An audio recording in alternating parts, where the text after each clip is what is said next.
Hello everyone, it's time for another tip of the week. Some friends on Facebook asked me whether I can show you how to paint some buildings. Buildings are actually quite simple. So here is a photo I took some long time ago in Italy.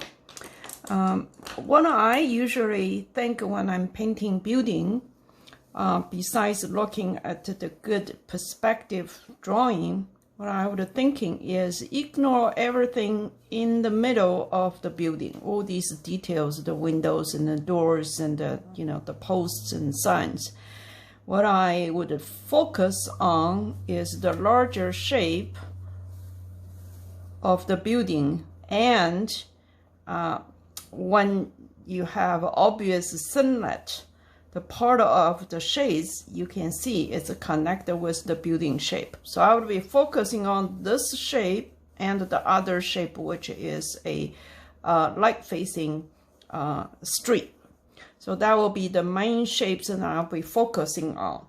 The common mistake is if you keep looking inside, that's where you get into trouble, is too many details. There is some kind of a blue sky, so we'll do a very simple one.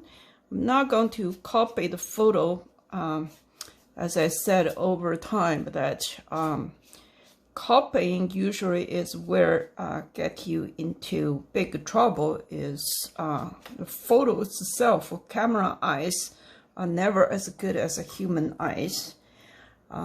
So here's the sky. So the sky got almost one color. I think we can afford to do this here simply. Dirty this one a little bit.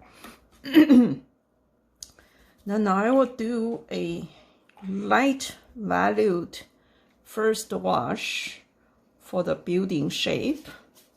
You can see everything besides the sky is a building shape. So I'm going to paint this one boldly, just give some color. We'll get the shape details afterwards. Okay, and some edges needed, so the moment I'm not touching anything for now. So that's the larger building shape. I'm changing color a little bit. It gets a little too boring if you keep using one color. Okay. Should have taped on there. And I'm continuing this one almost the same color, but I'm going to change a little bit to the ground, okay? Because there are warm colors reflecting not from the sun, not from the sun to the building wall, but it's also reflecting to the ground. So I'm changing the direction, see if I can make a little cooler and darker in the foreground as the aisle road. A little darker.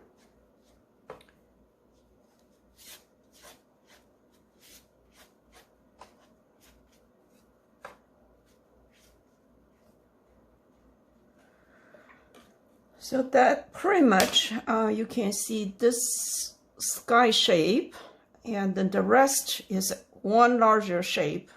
And then we will define within this one larger shape that, what are the larger building shapes, what are the larger road shapes.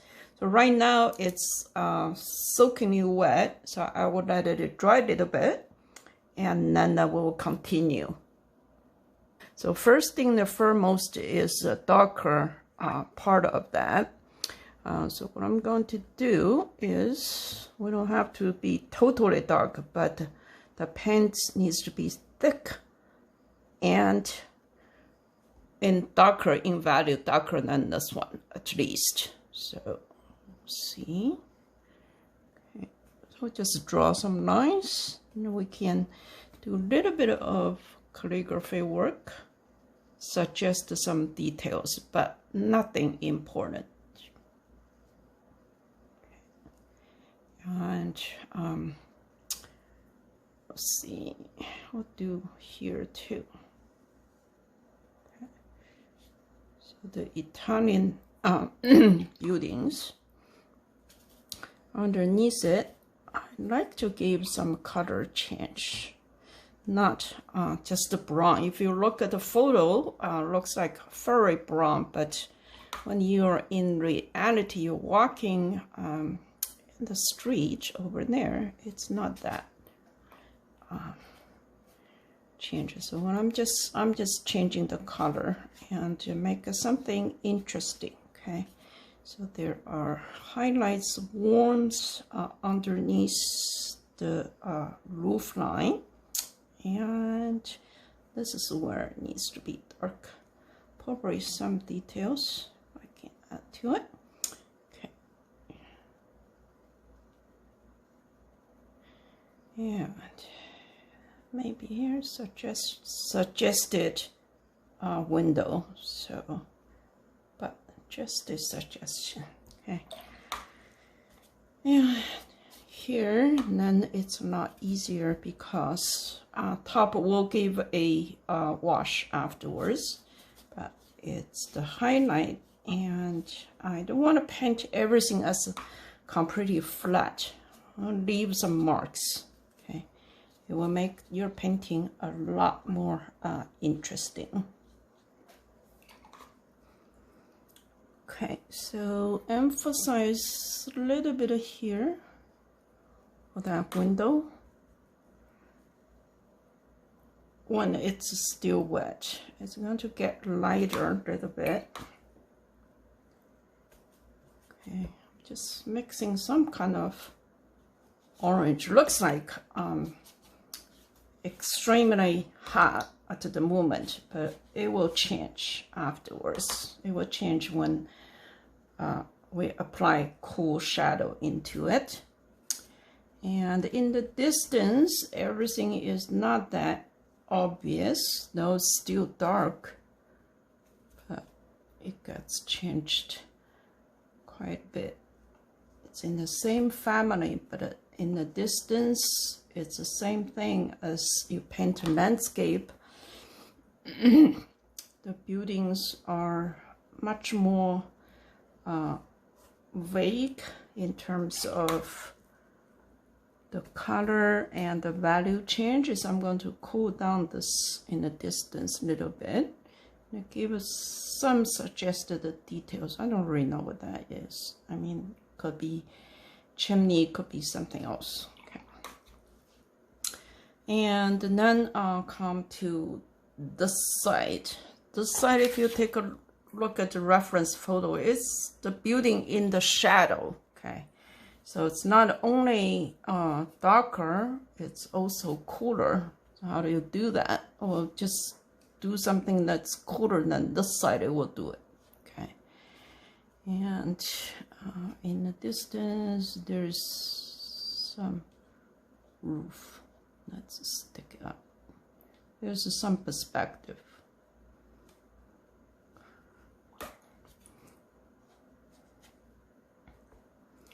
So, same time, it's a cooler, but the whole wall can be artificially make something slightly different.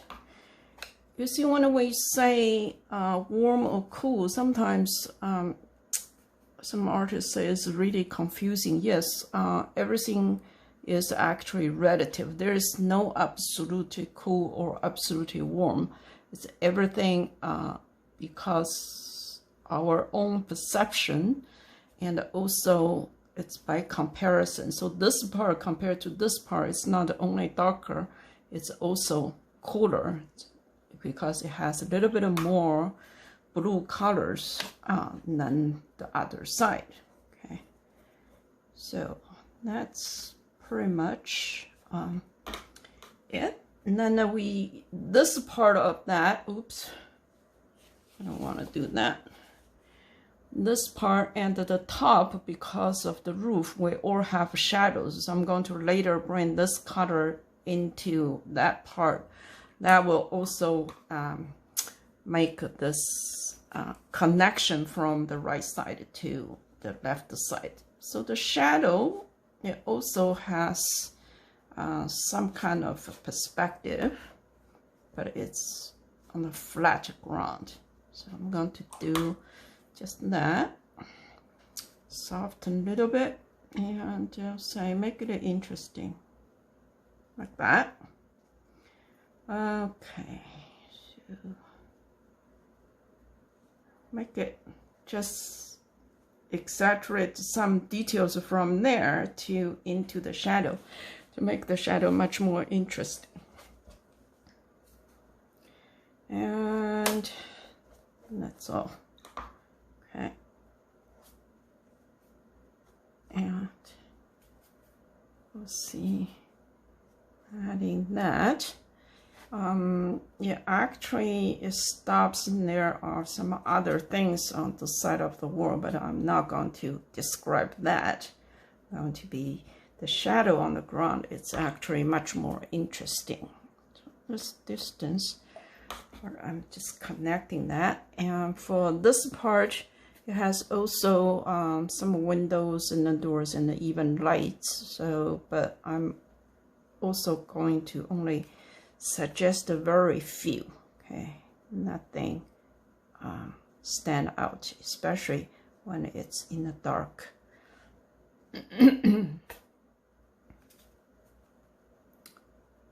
So that's pretty much it for the building side, and I will do this part quickly. See here, yeah, so it's still moist, to see if I can get to it. So the shadow, I'm going to give a wash. It's not really, probably still too wet. Okay, so focusing on the shape of the shadow. It's going to do that, and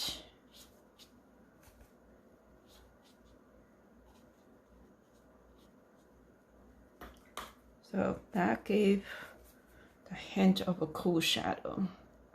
Okay, and this side of the wall turns, so that made the building turn a little bit.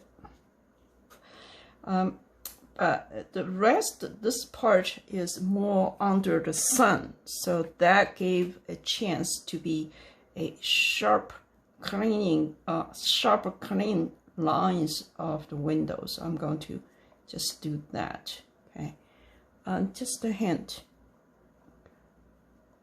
Okay, and there is a door.